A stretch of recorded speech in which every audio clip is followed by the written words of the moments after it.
con muchas excusas. Usted sabe que nosotros somos expertos poniendo excusas. Para eso no nos han entrenado. Nosotros le ponemos una excusa a Dios debajo de la mata.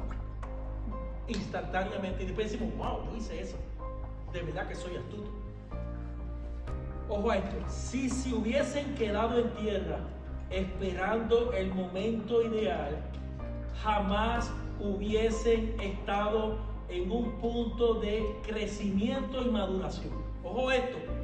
Si ellos se hubiesen quedado en tierra, mira, era lo peor que pudieron haber hecho. Lo mejor que les sucedió a ellos fue esa dichosa tormenta. ¿Cuántos dicen amén?